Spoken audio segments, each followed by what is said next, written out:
Good morning, everyone. It's Brenda Quintana here, live from the Beehive. It's an exciting week this week for us because my family and I are heading off on Thursday to go on the Stampin' Up incentive trip to Alaska. My family loves to travel, so this is such a great thing for all of us. And so we head out to Seattle, and then after the trip, we're extending our trip a little bit because my family, where I grew up, I was in British Columbia, Canada. And so we're going to drive up there and we're going to visit them, and then we're going to drive back to Seattle and fly back. So for the next 2 weeks, you won't be seeing any Facebook Lives from me, and I don't know if I'll do one just for fun in Alaska, but there won't be any stamping Facebook Lives because I will be on that trip. And so I thank you for everyone that helped get me there, whether you just joined me on my Facebook Lives or if you're a customer, if you're one of my downline. I appreciate all of you because it helps me out, even if you just watch my Facebook Live and comment, and I love to see that. So thank you so much for that. Today is Casing Tuesday, and it's the day when we make over a card from the Stampin' Up catalog. And I love this day because it's a fairly easy day to stamp. And therefore, it would also be an easy day for you to stamp with us too, because a lot of the work is done for us because we already have a card to base our card on, and we just kind of use that as a template. Sometimes you'll see people just take elements of the card, like I noticed today, someone didn't use the layout, but they used some of the same things that were in the original card. So you can do that as well too. I tend to kind of be more, I tend to stick more towards the regular layout of the card. Sometimes I'll change the orientation, but my love is really, I like sketch challenges.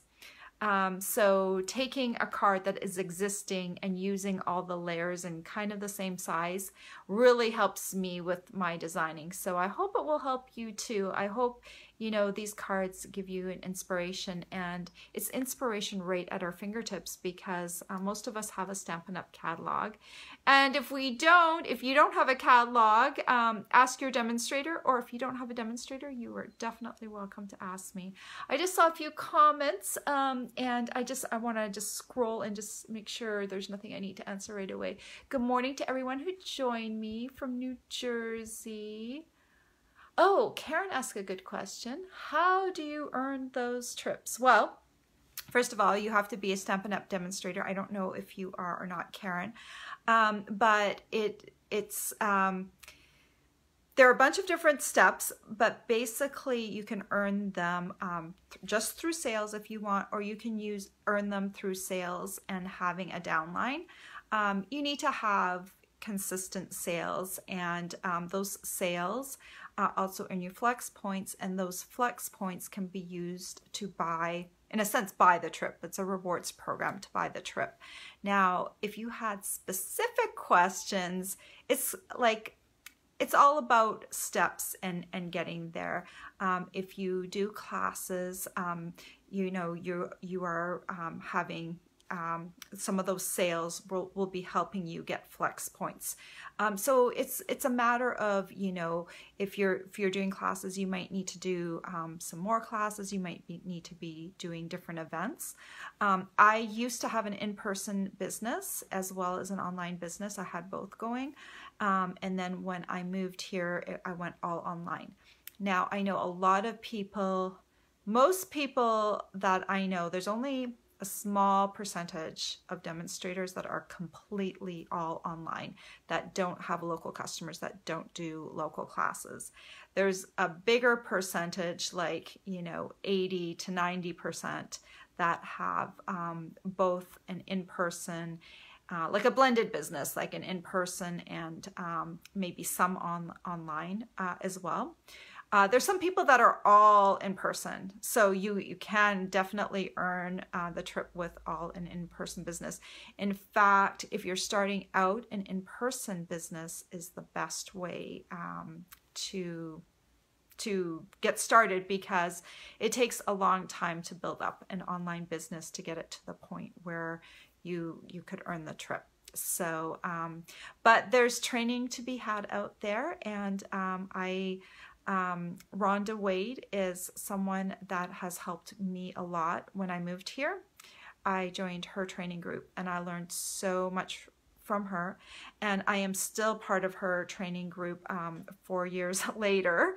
Now I help her with some of her admin work as well, but she has a big group, several hundred people train with her, and she really helps break down the whole process.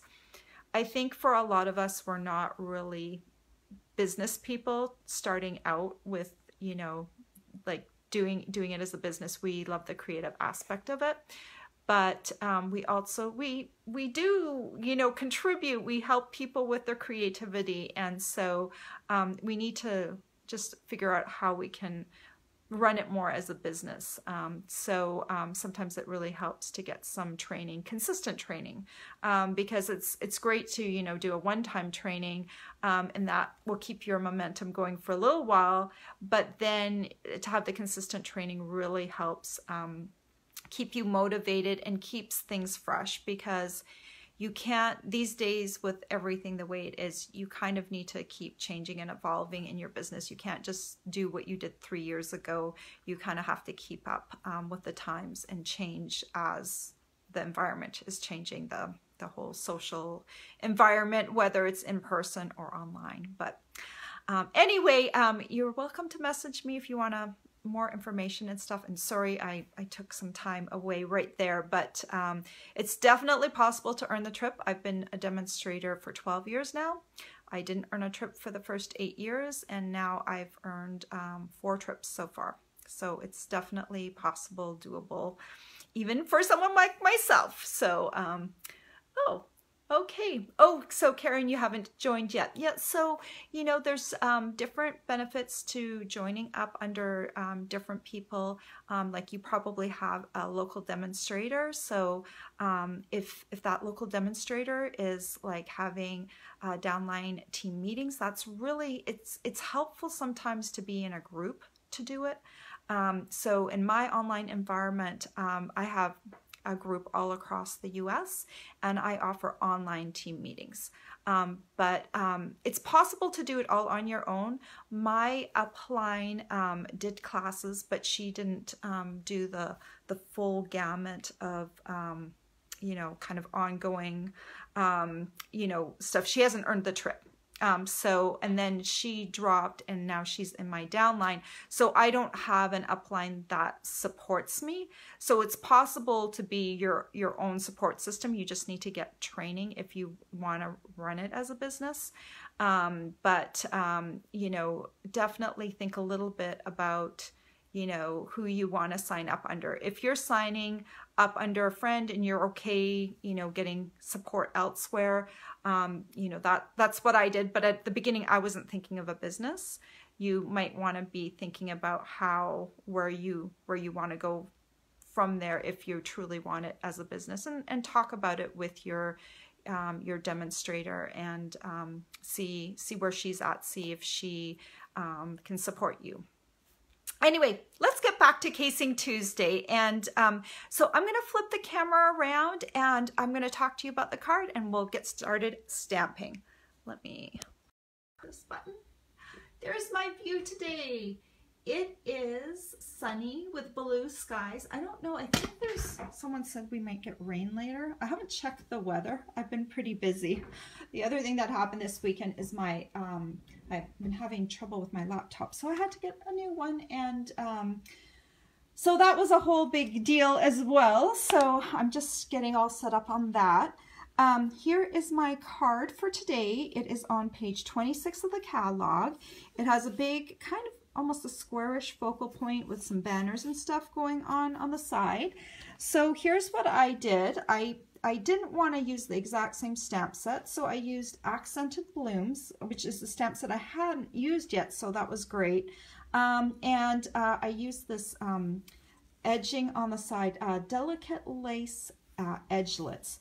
They're very pretty, and you can just add them onto the edge of the card. This isn't underneath, it's actually one piece. So that's a really nice edgelet to get to add a little something to your card. It doesn't match any particular other stamp set, so it's kind of just like a standalone die that you can get.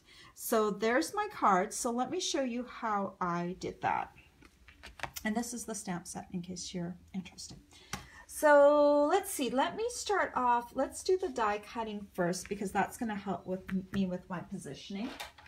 So you'll need your Big Shot, and I'm using my magnetic platform. I've got a cutting plate down. This is a piece of Whisper White. It is 4 inches by 3 3/4 inches. And then I'm using one of these. I wanted it to be thin enough so I would have room for my stamp, but both of these are just gorgeous as well. So I'm just going to, actually, I'm going to turn this so my 4-inch side is here so I have more room. This, I guess, would fit on here still like this if you needed to, but I think it's easier for lining up purposes if you do it the other way. So the 4-inch side is right here. So I'm just going to kind of line this up right on the edge. Okay, that looks close enough. And then I'm just going to cut this. Doesn't this kind of look like a little mini banner? I think that would be cute maybe on a card. I don't know, I've looked at these little extra pieces, like you couldn't stamp anything on there, but like maybe if you had like a happy birthday going across, you could do a little banner with that. I don't know. I see that all the time when I cut with this die, and I'm like, oh, I should do something with that, and then the time moves on and it doesn't work. So I'm just gonna flick this, maybe get some of these out, the little chads. You can use your die brush, but since I don't have mine here, I'm just gonna grab my paper piercing tool and just grab those extra pieces. So there is the nice little edging. And then I'm going to come in with my shaded spruce ink pad. Let me open that up. And I'm going to use this stamp right here from Accented Blooms. And just ink this up. Tap, tap, tap, tap, tap. So where did my sample card go? Sometimes it helps if you're trying to stamp the same card if you can kind of see where you lined things up before. So I just kind of want to make sure I'm kind of in the same vicinity, ballpark. Okay, that looks good. Just give it a little push, let the ink sink in. So isn't that pretty? Let's go ahead while I have my ink pad out. Let's go ahead and stamp that hello. You might notice that that is blank. Well, the greetings come separately, so you can just ink them up and then stamp it. Now with this stamp, I recommend that you hold it down for a few seconds. It's a big, bold stamp. You want to take a little time to let that ink really sink in and grab onto that paper, because otherwise you might have some bald spots. So look how nice and dark that is. Our ink pads now come pretty nice and inky. So, oh, I need to grab my punch. You know, no matter how prepared I am for my Facebook Lives, there's usually something I forget across the room. So this time it was the Tailor Tag punch. So then I just line this up in my punch. Take a moment. It's a little dark in my room this morning. I should turn on my lights. Once it's lined up, you go ahead and punch it. So now I can use that and attach that with dimensionals a little later on. So now let's pull out some colors that I can use to color this. And I thought it would be fun to do Stampin' Blend. So let's grab the colors that I need. I'm going to use Flirty Flamingo. I'm going to use, oh, got some over here. I was taking photos earlier of another card. So I have, okay, so I have Highland Heather. I have Granny Apple Green. I need, let's see, not these two. I need my dark Pool Party and my light Bermuda Bay, and then I need my Daffodil Delight. Okay, I think I've got everything. So some of these colors are new, like the Flirty Flamingo, Highland Heather, and Granny Apple Green. So let's start off with the green. I like to do the leaves first because that's kind of usually, let me see, grab the wrong shade. I like to start off with the green because that way I do kind of all the leaves the same color. So I'm coming in with my brush tip on the side. I'm not using the actual tip. I'm kind of keeping my pen on the side so I'm not breaking down that tip. So I'm just kind of flicking, coming through. So you can do blending before or after. Sometimes it helps if it's still kind of a little wet, but you know, to tell you the truth, I've found with these Stampin' Blends, they're pretty easy to use. I think I've got all the leaves. So you can come in, oh, there might be a little bit back here. And there's some stems here you can hit if you want. And a little bit of green right there. So you can come back in with the same Stampin' Blend, or you can come in with a darker shade. So you can kind of just outline the edges, like the bottom a little bit, and that helps give it a little bit of depth. And basically, because it's an alcohol marker, it is kind of doing some of the blending for you. You know, you don't have to really sit there and blend it. It's like just easy peasy. So that's the green. So let's do the Flirty Flamingo up at the top. Make sure I have the right color. And I'm using the brush tip again. Come in. So that looks really light. So I think I was using the dark one on my original sample. But that's okay, because now I can come in and hit it with the darker one to give it some accents. I don't know what I was doing when I was doing my original one. It was like a week ago, so sometimes you change your mind on how you want to color things. So now I'll come in with my Daffodil Delight and just hit all of these leaves, or petals I should say, trying to still kind of keep it on its side. Maybe I'll finish this a little later so that you don't have to watch me do all of it. So I would do the lights for all of the flowers. I do all the lights, and then I come in and I'll do the center in the darker color.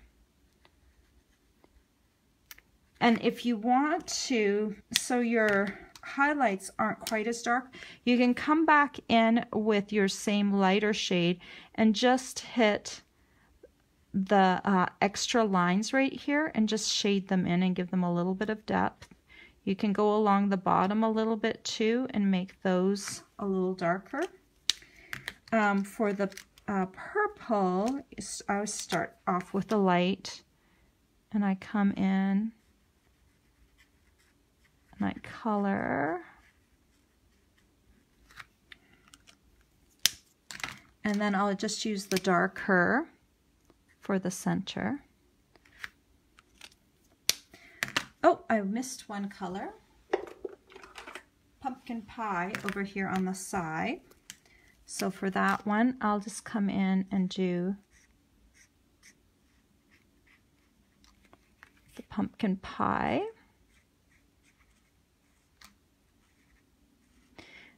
And it's a little easier if you're not standing. Right now I'm standing up while trying to do this.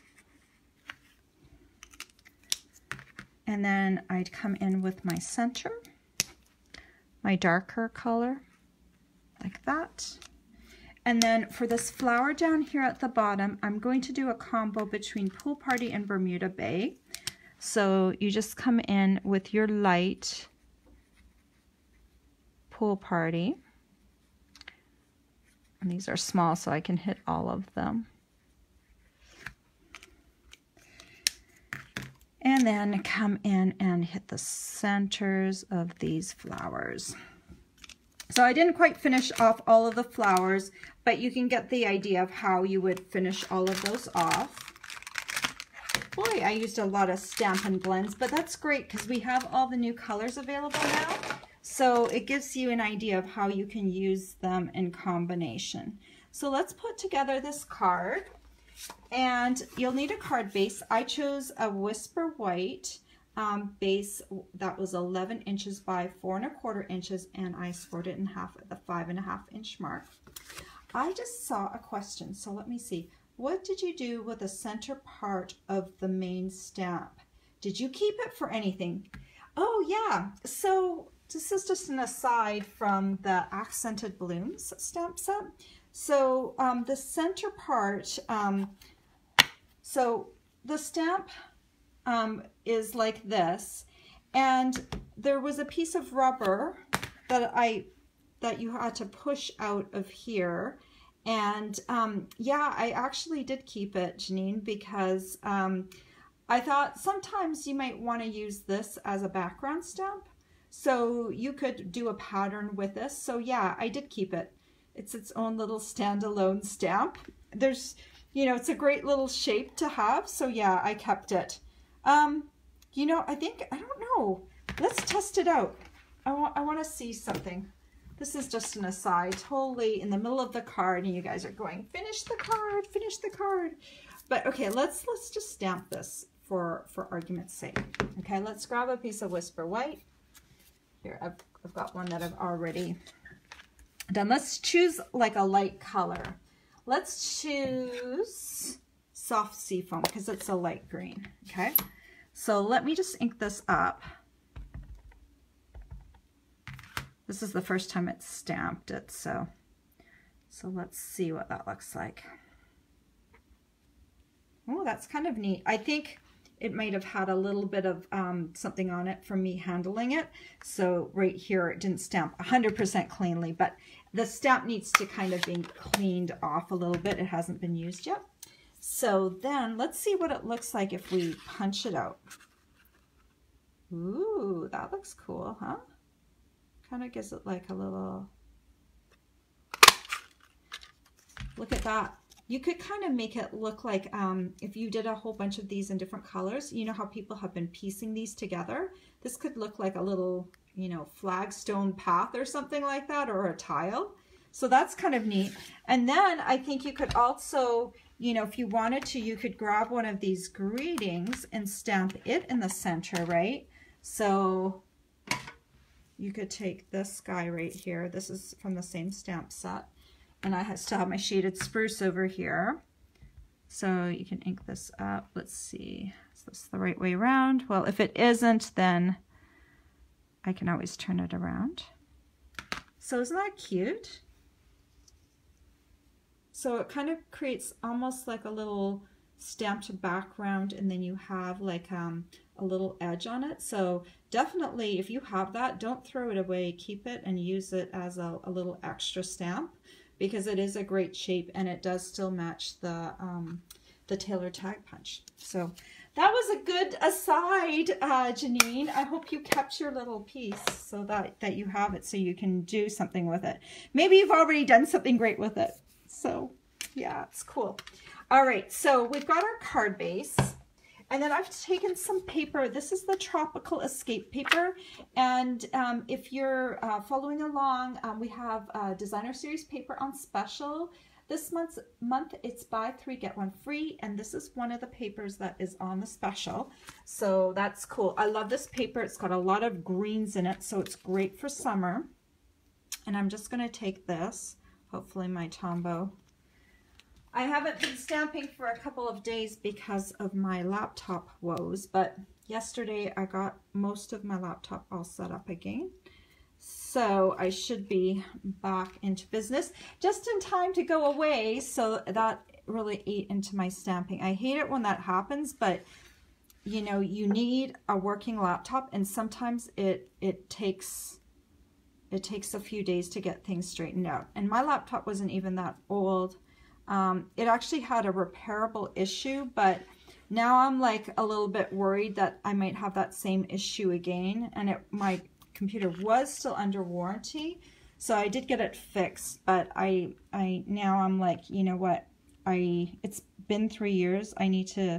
I kind of need to upgrade. To stay on top of things, I upgrade about every 3 to 4 years. So we were right at the 3-year mark. So I just kind of went ahead and did the upgrade now. Even though it's not a good time, but you know, you just sometimes have to make time to do it. So then we need this banner on the side. So I've cut a piece of shaded spruce to 6 inches by 3/4 of an inch. I'm going to take the banner triple punch, and I slide it along the slot. It doesn't fit the slot exactly, but I slide it along the slot, and I actually have the punch flipped over on the back because sometimes when you're not sliding it in on the slot, it goes a little crooked. So I want to see exactly if it's centered, and it is now, and it's bumping against the end. So then you can punch it. And then I'll do the same thing for the other side, and that should get it right down to the correct size. Sorry, it's a little hard for me to line up because it's not quite, it's right in the area of my camera. So yeah, that looks like the same. Look, I'm measuring it on there. It looks like the same size over there. So then you can just take this and put a little tombow on there. And I'm going to put it probably, it's about 1/8 of an inch from the side. Have that go down there. Okay. And then I can add this over here. It's going to look a little funny because I haven't finished coloring all the flowers, but I'll do that. I'll do that off camera. It's not hard to color with Stampin' Blends. Because we don't have a ton of colors, it just makes it easy. Stampin' Blends also come in colors, you know, that we know. You know, we know what Daffodil can't speak this morning. We know what Daffodil Delight looks like. So, you know, there's no mystery as to the colors. So then you can just kind of center this on here, decide how far down you want this, and add that on there. Then I'm going to take my little hello that I stamped earlier, grab some Stampin' Dimensionals. Okay, there they are. And just put these on the back. I think 3 will be good to hold that piece up. I just need to remove the backings. And then just add that on. Hover it over top. Make sure it's centered because you want to see that little line that goes around the edge. Okay, then I just added some rhinestone jewels. I still have some of the old variety of rhinestone jewels, so I am still using these. So you can just use them up. Oh, come on. And add them onto here. Just a few, just to give it a little bling. My card looks so sad because it's not finished in the coloring department. I should have finished coloring it, right? So just pretend this is the card that I made and I finished with, okay? Because I just need to finish off the coloring, but that's how it turned out. And I think it's a bright, happy summer card, so that's kind of cool. Before I flip the camera around, let me just check if there's any questions. Let me go back. Okay, answered your question, Karen. Oh, and Janine said she did keep it, the little rubber extra piece, so that's good. But yeah, I think it will be fun to play around with that. You know, you never know what you can do. Oh, did you have a bad laptop too? Oh, shoot, you just had to replace the hard drive on yours? Yeah, so I always get, let me turn around, just hold on. So I'm a big Apple girl still because all of my devices are Apple, so it helps, you know, with like communicating in between the devices. I was having keyboard trackpad issues. So it was like really bad because I would have to attach a standalone keyboard and a standalone mouse in order to use my computer. I could still use it, but I had this upcoming trip and I need to be able to use my computer on the trip. I still check in, so if anyone sends me an email while I'm gone, I still am checking my email daily, and I try and make sure my customers have answers to their questions and all of that while I'm away. So it's very important for me to stay connected. And I didn't want to have to take an extra keyboard and an extra mouse along for a laptop. So it was an issue that I was having for about 2 weeks, and I found some fixes online and they were working and then they weren't. And then finally I'm just like, oh, if this happens on my trip and I don't have the keyboard, do I need to take a keyboard? So I went in and they actually managed to fix it, but they gave me a turnaround time of 3 to 5 days. And if you've ever been without your computer, even for a day, you know how hard it is. And like we have other computers in the house. Like I could borrow my husband's laptop, but it's not the same because you don't have all your files. You don't want to upload photos, you know, editing movies. It's like everything is on your home base, right? And it's very difficult. And that night after I had dropped off my computer, I was like trying to use an iPad, which I haven't really used in the past, and I was just at my wit's end. And so we just hatched a plan. I think we just decided that let's go ahead and get a new laptop, even if the old one can be fixed. And so the old one is fixed, so that will be my backup. But for now, I've moved everything over. So it's something like if you're running an online business, that's something you don't need to know everything about computers, because I certainly don't. But you need to be willing to learn about computers. You need to be willing to go ahead and Google stuff, and you need to upgrade your computers every once in a while. So that's just an aside. So anyway, I've kept you guys way too long, but I hope you enjoyed the card, and I hope you will enjoy us join us on our Casing Tuesday Facebook group. The link is below. If you want more information on the things that I used on this card, there's a link to my blog post that has more information, and I will be posting this video up on YouTube so you can watch it, and it's also available on my blog later today, so you can access it through there. So thank you so much for joining me. I will be back here not the first week of August, but the second week of August. You'll see my notifications again, and I will be back doing Facebook Lives regularly. Thank you so much for joining me today, and I will see you in a couple of weeks. Take care. Bye-bye.